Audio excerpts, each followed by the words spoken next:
गीता दूसरे अध्याय का 21वां मंत्र। श्री भगवान वाच।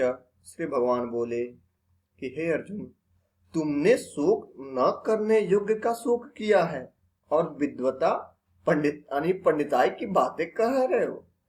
परंतु जिनके प्राण चले गए हैं उनके लिए और जिनके प्राण नहीं गए हैं उनके लिए पंडित लोग यानी विद्वान लोग शोक नहीं करते।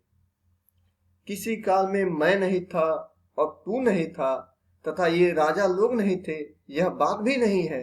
और इसके बाद यानी भविष्य में तू और राजा लोग हम सभी नहीं रहेंगे, यह बात भी नहीं है।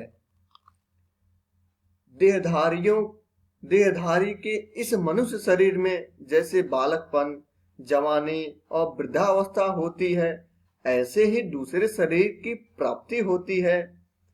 उस विषय में धीर मनुष्य मोहित नहीं होता। हे कुंती नंदन, इंद्रियों के विषय तो शीत यानी अनुकूलता और उस प्रतिकूलता के द्वारा सुख और दुख देने वाले हैं तथा आने जाने वाले और अनित्य हैं। हे भरत वंशोद्भव अर्जुन, उनको तुम सहन करो। कारण कि हे पुरुषों में श्रेष्ठ अर्जुन, सुख दुख में सम रहने वाले जिस बुद्धिमान मनुष्य के ये मात्रा स्पर्श यानी पदार्थ विचलित यानी सुखी दुखी नहीं करते, वह अमर होने में समर्थ हो जाता है, अर्थात वह अमर हो जाता है। असत तो भाव यानी सत्ता विद्यमान नहीं है और सत्य का अभाव यानी विद्यमान नहीं है। तत्वदर्शी महापुरुषों ने इन दोनों का ही तत्व देखा अर्थात अनुभव किया है। अविनाशी तो उसको जान जिससे यह संपूर्ण संसार व्याप्त है। इस अविनाशी का विनाश कोई भी नहीं कर सकता। अविनाशी, जानने में न आने वाले और नित्य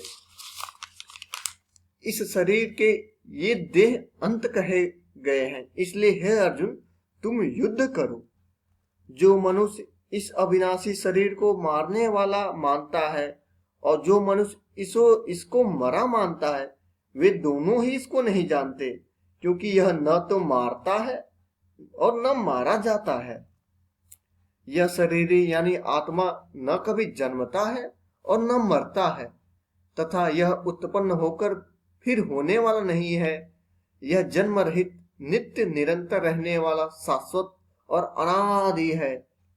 शरीर के मारे जाने पर भी यह मारा नहीं जाता।